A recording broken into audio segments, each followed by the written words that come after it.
OSCC en action. OSCC en action, c'est une tribune dédiée aux organisations de la société civile. OSCC en action, mission, vision, objectifs et réalisation des organisations de la société civile, c'est à travers cette émission de l'Institut du développement social IDS. OSCC en action, ensemble pour des OSCC au service de la communauté. Mesdames et messieurs, bonjour. Les organisations de la société civile désignent très souvent l'ensemble des associations non gouvernementales qui forment un groupe de pression pour défendre les intérêts des individus ainsi que des collectifs qu'elles représentent au Bénin. Elles sont nombreuses à jouer valablement ce rôle de défense de la communauté et l'Institut du développement social a décidé de faire une incursion dans le monde des OSC pour comprendre leur mission, leur vision, leurs objectifs ainsi que leur réalisation, c'est-à-dire tout simplement leur fonctionnement. Aujourd'hui, nous recevons le ROSCAO, réseau des organisations de la société civile de l'Afrique de l'Ouest, à travers son premier responsable, Paul Ladaou, qu'on ne présente plus, mais qu'on va quand même présenter. Monsieur Paul Ladaou, bonjour.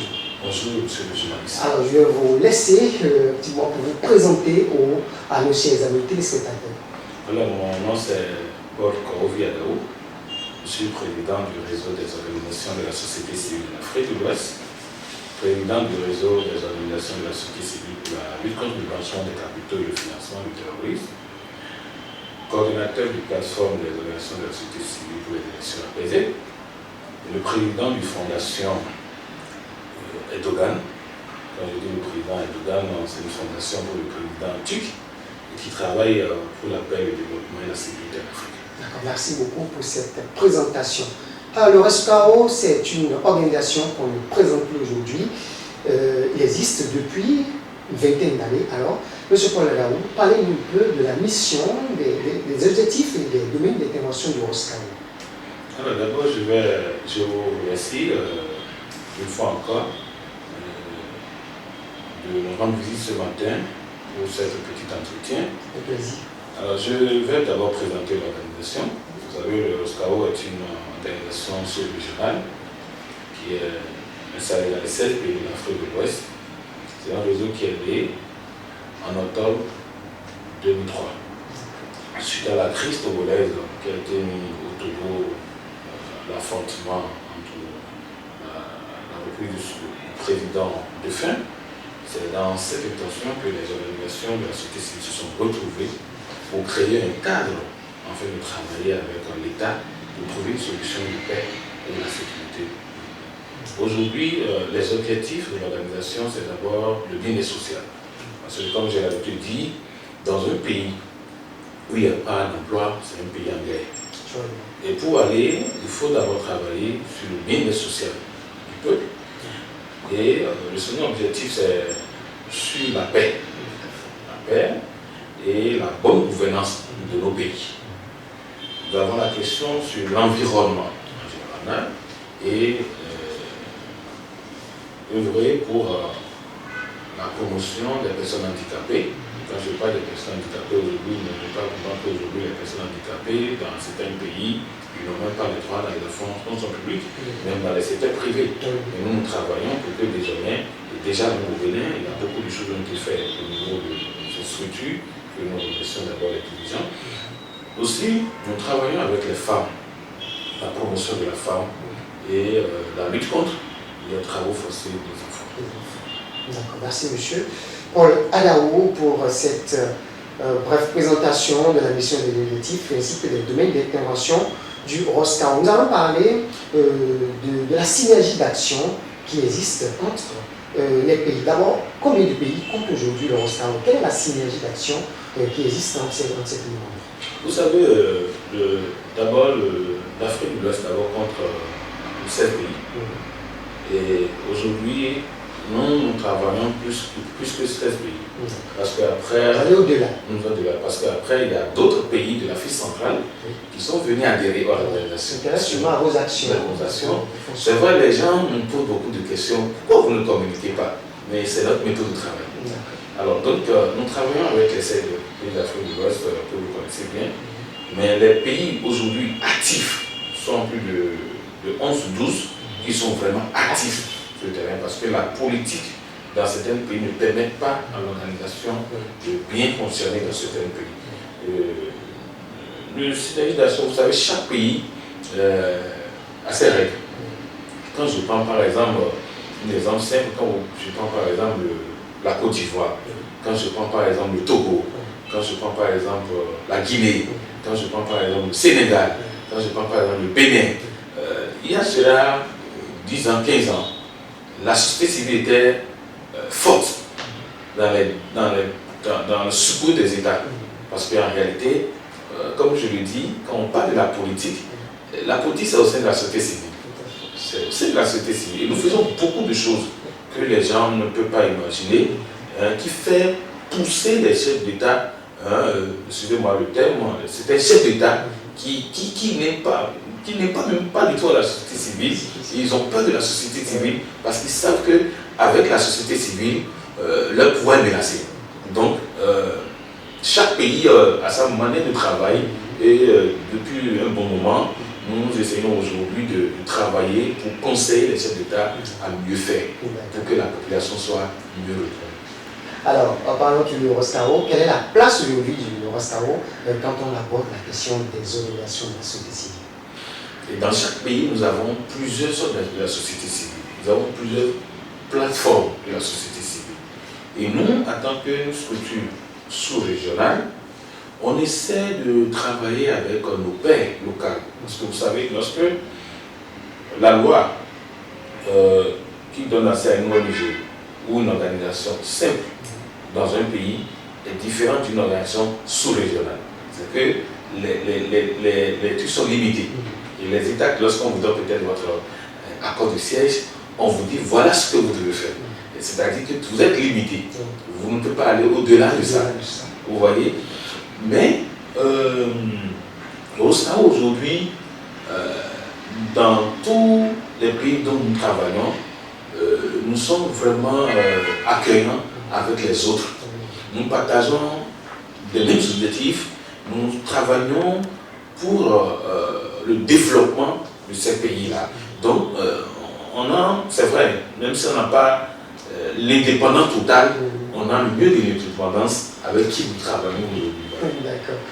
L'Eurostaro, on entend parler de vous, mais au-delà de l'Afrique, on a vu les activités que vous avez menées, vos voyages et tout. Alors aujourd'hui, qu'est-ce qui fait la force de l'Eurostaro? Est-ce votre engagement? Est-ce vos moyens financiers ou matériels ou pas de vos partenaires? D'abord, je veux vous dire quelque chose. Vous savez, moi, en tant que président, j'ai été élu en 2016.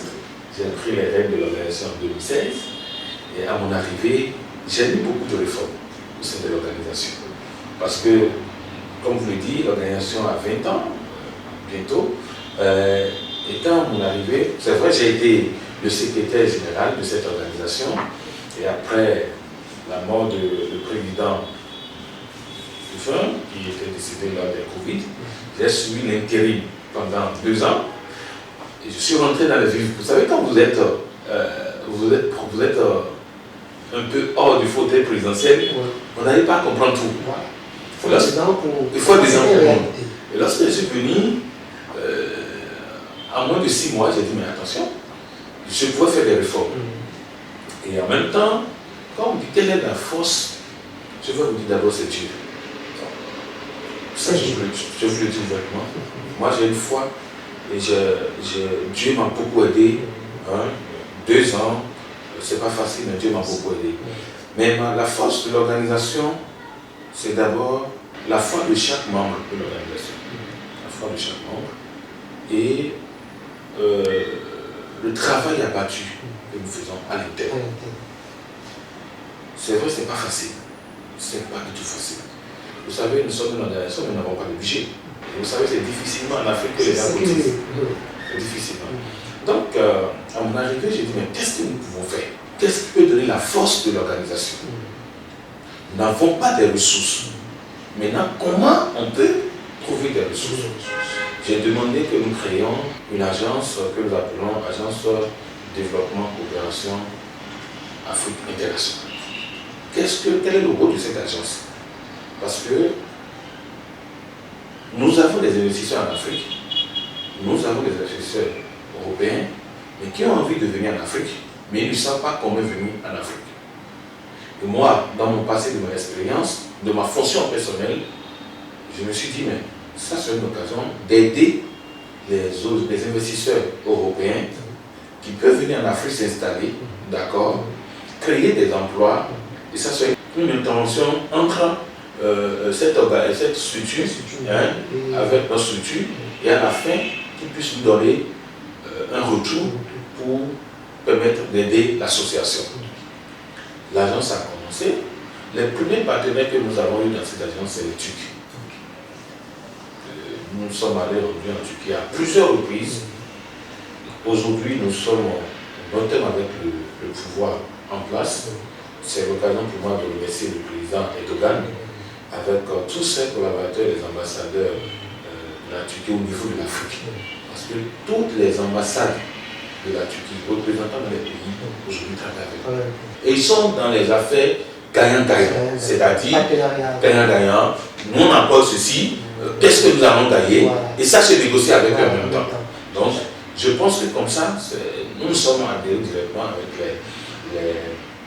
les Turcs, ce qui fait qu'aujourd'hui, au sein de l'OSCAO, nous avons des Turcs et l'adhésion des Turcs au sein de l'organisation.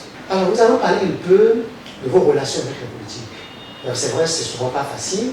Le pouvoir politique pense souvent que les organisations de la société civile veulent les empêcher, même mettre les bâtons dans les roues. Alors, dites-nous un peu, quelles sont aujourd'hui vos relations avec le pouvoir politique?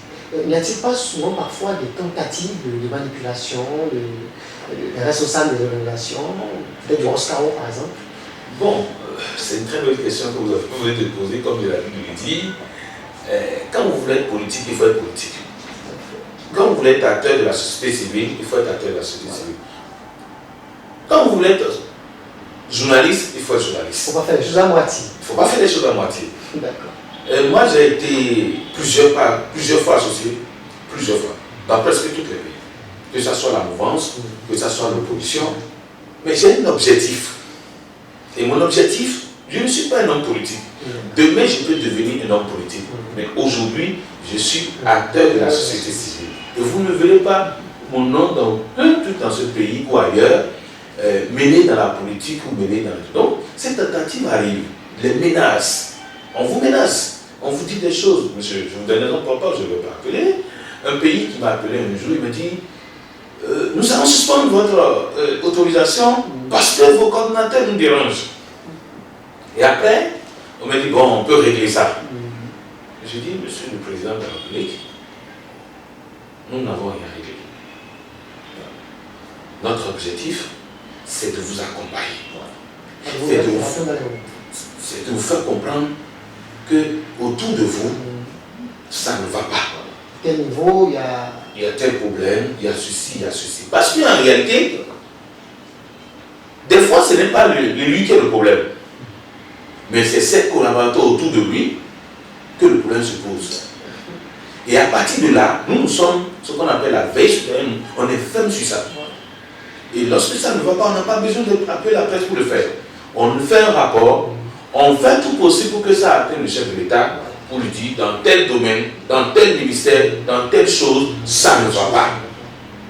Et on en a même plein. C'est pour cela que les gens nous traitent souvent l'organisation pauvre. Parce que pour nous, d'autres se disent c'est des milliards qui sont là-bas. Mais immédiatement, nous, on recule ça en disant nous, on préfère cotiser entre nous, travailler entre nous, au lieu qu'on nous corrompe et après, on ne pourrait même pas parler. Et il y en a beaucoup. Il y en a beaucoup. C'est pour cela que nos ONG membres de l'organisation, nous avons l'habitude de dire à nos ONG membres, travaillez pour votre dignité. On dit bien, travaillez pour votre dignité. Parce que n'oubliez pas que les organisations de la société civile peuvent amener la violence, même la guerre dans certains pays. Dans des pays. Ça, il faut, ça je vous le dis parce que c'est nous qui sommes en contact directement avec la population. Maintenant, vous savez, dans les pays africains, surtout en Afrique de l'Ouest, nous avons une tendance. C'est-à-dire, lorsque vous travaillez pour que le pays puisse avoir son développement et la paix. D'autres sont là, l'opposition et la mouvance. Chacun a son acteur de la société civile. Si vous serez bien dans les pays, vous allez voir, il y a un camp qui soutient l'opposition, l'autre camp qui soutient la mouvance, et tout ça, c'est la corruption qui se met au sein. Nous sommes conscients. Mais aujourd'hui, nous avons travaillé, on a travaillé sérieusement pour amener les gens à comprendre que nous devons laisser les acteurs politiques et non les acteurs de la société civile. Nous devons nous unir pour sauver la population. Parce que nous représentons la population.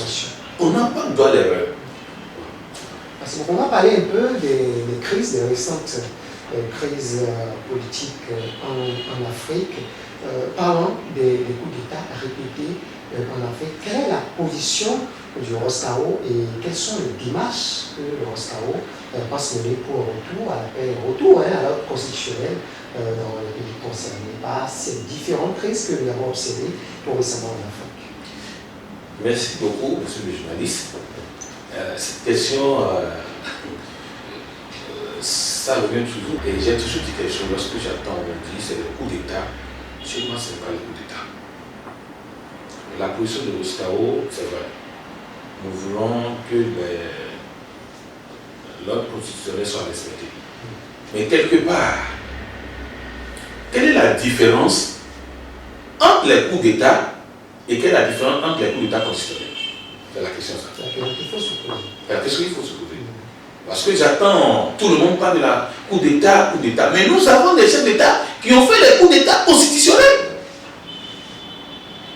Et pourquoi les gens ne vont pas aller directement attaquer à ces coups d'État? Tous les coups d'État, avant même que ça soit ces coups d'État, le ROSCAO a fait des démarches avec d'abord la CEDEAO. Excusez-moi le terme que je vais dire, la CEDEAO doit être une structure encore réorganisée. Si nous ne voulons plus que ces coups d'État reviennent en Afrique, il faut la réorganisation de la CEDEAO.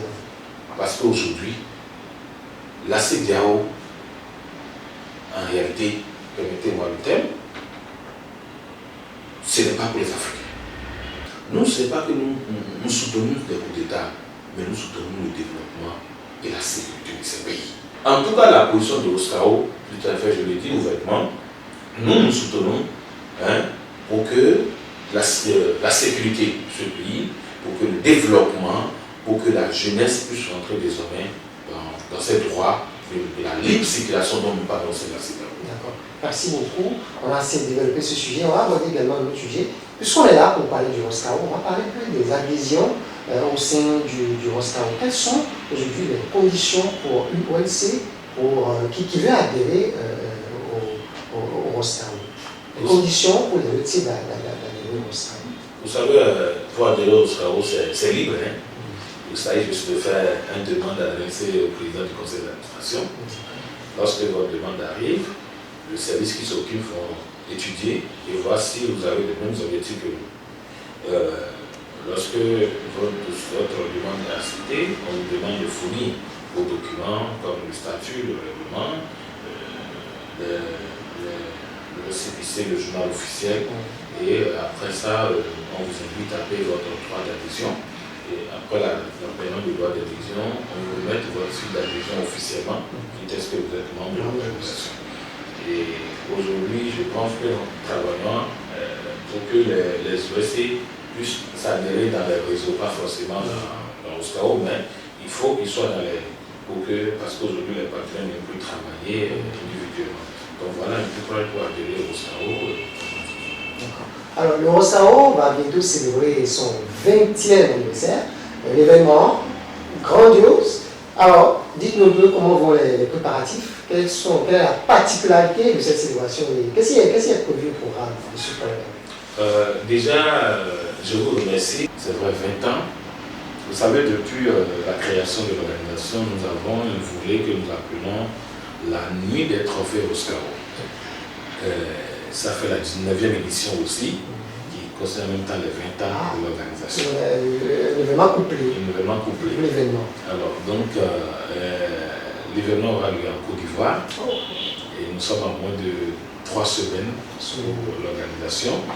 Et la particularité cette année, on a organisé une fois des OSC. Ok.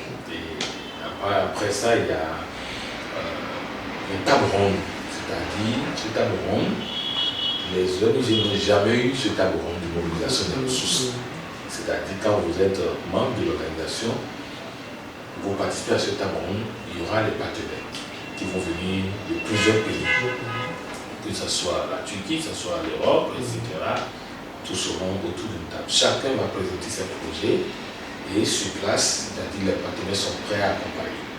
Donc c'est la particularité que nous avons mis cette année pour cette organisation et permettrait la visibilité. Et je pense que quand je parle de la visibilité, voilà, nous sommes en visibilité avec vous parce que la particularité cette année avec votre organisation, votre structure, nous nous sommes dit dans tous les pays, nos organisations qui sont ONG ou société civile, désormais sera une visibilité.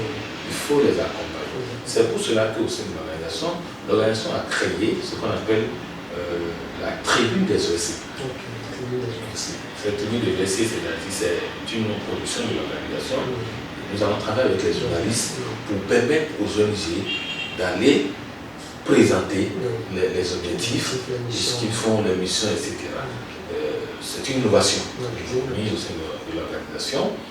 Et au niveau de l'organisation, à partir de l'année prochaine, l'organisation va disposer de 2 organes.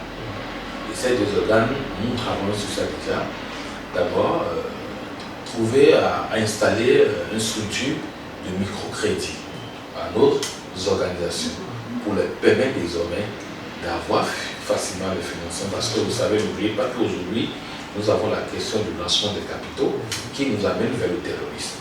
Donc nous travaillons avec les ONG désormais pour qu'il n'arrive plus. Avant, lorsque vous trouvez un partenaire qui veut vous financer, il faut connaître le source de ces ressources-là pour vous sécuriser vous-même.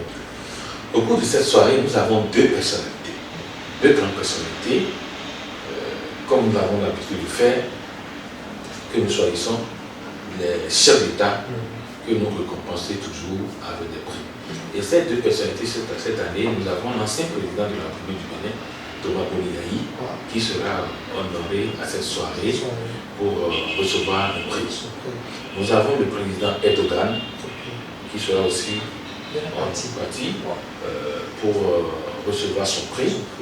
Et d'autres acteurs de la société civile, la presse, les ONG, les acteurs politiques, etc. L'événement aura lieu en Côte d'Ivoire le 3 décembre prochain. Voilà, quelques jours. Donc, alors, un appel rapidement aux OT, vos membres, les membres de Roscao, à propos de l'organisation de ce 20e anniversaire. Alors, ce 20e anniversaire, l'appel que j'ai adressé à tous les membres de Roscao, et ceux qui ne sont pas aussi membres de Roscao, c'est de se mobiliser pour venir soutenir l'organisation. Parce que, en nous soutenant, c'est le développement de l'Afrique. C'est la paix pour l'Afrique, c'est la paix et sécurité de l'Afrique. Mes chers membres, un enfant qui a 20 ans, désormais peut déjà marier. Nous avons besoin de vous. Venez se marier avec nous. Et ensemble, nous allons développer les acteurs de la société civile. Nous allons travailler pour régler tous les problèmes de la sécurité, de la paix et de la bonne gouvernance. Et surtout, comme je le dis, 2024 est une année décisive pour tous les pays africains qui veulent organiser les élections. Et ensemble, nous allons nous mobiliser pour aller observer ces élections afin de travailler pour la paix et la sécurité. Merci M. Paul Corvi Adaou. Nous sommes au thème de cet entretien. Je vais encore vous redonner la parole pour votre mot de fin. Je vous dis merci pour votre déplacement ce matin à l'endroit de notre organisation. Et profitez de lancer l'appel vivant qu'aujourd'hui, le Roscao a un partenaire où désormais votre visibilité est garantie. Votre visibilité est garantie. Merci. venez seulement au siège de l'OSCAO, inscrivez-vous désormais et faites comme nous, l'OSCAO. Vous serez connus partout dans le monde entier avec notre nouveau partenaire. La communication, c'est très important. Que vous soyez ONG, que vous soyez société civile, et aussi que vous soyez acteur politique, allez vers ces partenaires pour parler de votre développement. Les populations africaines ont besoin de ça. C'est pour cela que je vous remercie ce matin de votre présence. Et mon dernier appel que je veux lancer, c'est un appel de paix à nos dirigeants africains. Aujourd'hui, la crise au Niger, au Burkina, au Mali, en Guinée et encore au Sénégal et aussi le Bénin et aussi la Côte d'Ivoire. Les chefs d'État actuels qui sont au pouvoir, c'est un appel que je vous lance. Essayez de faire la réconciliation. La réconciliation est appelée les fils aux fils qui sont en exil, ceux qui sont en prison, pour que nous pouvons s'asseoir autour d'une table pour parler uniquement que la paix. La paix doit être ce que chacun de nous allons cultiver. Et pour moi, et pour le SAO, nous sommes prêts à vous accompagner pour que la paix revienne dans vos pays. Je vous remercie. Mesdames et messieurs, merci de nous avoir suivis. Nous avons suffisamment été immergés dans le monde des OETC en République du Bénin, avec notamment le ROSCAO. Prochain numéro, c'est avec une OSCE surprise. IDS vous donne rendez-vous très prochainement sur nos différents canaux, nos différentes plateformes. Merci, portez-vous bien. Bye.